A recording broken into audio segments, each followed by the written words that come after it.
Deputy సీఎంపై తీవ్ర ఆరోపణలు చేసిన యూట్యూబర్ రావణ్ కు గురువారం రాత్రి 11 గంటల ప్రాంతంలో కాకినాడ న్యాయాధికారి బెయిల్ మంజూరు చేశారు. అతను బయటికి రాగానే గుడివాడ రూరల్ పోలీసులు అదుపులోకి తీసుకుని మచిలీపట్నం తరలించారు. ఈ కేసులో అతని తరపున వాదించేందుకు న్యాయవాది జడా శ్రావణ్ కుమార్ విచ్చేశారు. ఈ సందర్భంగా ఆయన మీడియాతో మాట్లాడారు.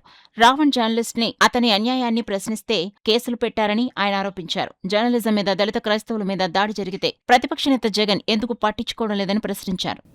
ఈరోజు ప్రజాస్వామ్యం ఇంత కష్టంలో ఉంటే మీరు మీ పొలిటికల్ మాత్రమే మాట్లాడతారా అని ప్రజలు అనుకుంటున్నారు. నాకైతే చాలా బాధ అనిపించింది. I'm very sorry.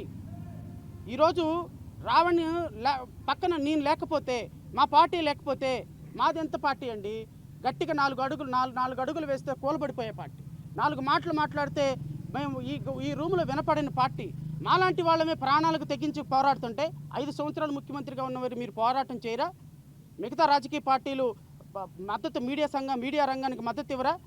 ఒక ప్రశ్న రావణ్ లాంటి ఒక వ్యక్తి దళిత క్రైస్తవులు సభకు వచ్చి మాట్లాడి ఈరోజు కష్టం పడుతుంటే మాట్లాడరా? ఎవరి కోసం మాట్లాడాలి? ప్రభుత్వం మీద మాట్లాడాలి, పవన్ కళ్యాణ్ మీద మాట్లాడాలి, ప్రభుత్వం మాకు చేస్తున్నటువంటి అన్యాయం మీద మాట్లాడాలి. ఈరోజు మీరు అధికారాన్ని అనుభవించిన మీరు, ఈ ఓట్లు వేయించుకున్న మీరు మాట్లాడకపోతే, కేంద్ర ప్రభుత్వాన్ని ఎదిరించకపోతే, రాష్ట్రంలో బలహీనులకి వాయిస్ ఇవ్వకపోతే ఎక్కడికి వెళ్తుందండి సమాజం? అబ్సల్యూట్లీ ఈరోజు రాజకీయ పార్టీలన్నీ కలవాలి. ఆ పార్టీ ఈ పార్టీ భేదంతో నేను మాట్లాడటంలా.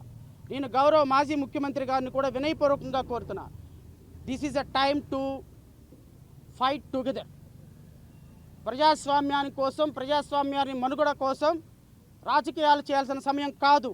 ప్రజాస్వామ్యం కోసం మీరు మాలాంటి వాళ్ళందరినీ, చిన్న వాళ్ళని కలుపుకొని పెద్దన్న పాత్ర పోషించాలి. ఎందుకు అంటే అధికారాన్ని మీరు అనుభవించారు, ఈ ఓట్లు మీ దగ్గర ఉన్నాయి కాబట్టి. ఈరోజు మా వాయిస్ చాలా చిన్నది కాబట్టి ఈరోజు మేమే చుక్క రక్తపు చుక్కని పేర్చుకొని నెల రోజులైందండి ప్రాపర్గా మేము అన్నం తిని నిద్రపోయి ప్రజల కోసం, ప్రజాస్వామ్యం కోసం ఫైట్ చేస్తున్నాం. ఈరోజు రాజకీయ పార్టీలకు ఉన్నటువంటి మీరు ఈరోజు రావణ్ చిన్న పిల్లండి, 8 సంవత్సరాల పాప, వాళ్ళ భార్య, తల్లిదండ్రులు, and what kind of treatment that people are giving? దాడి చేస్తారా?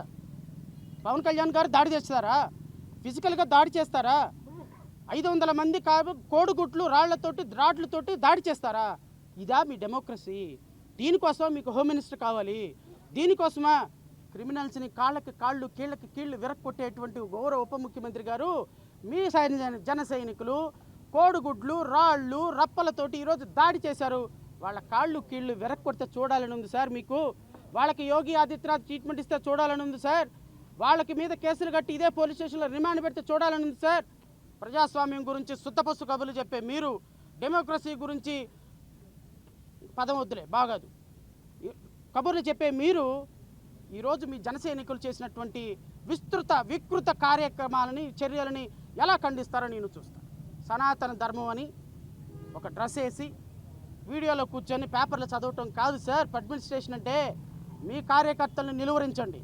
ఫిజికల్గా దాడులు చేయటం అంటే చేతగాని తనం ఏం కాదు. అది ఎవరికి అధికారం ఉంటే 90 ఏళ్ల ముసలమ్మ కూడా అక్కడ కూర్చొని అధికారం చేయించగలదు.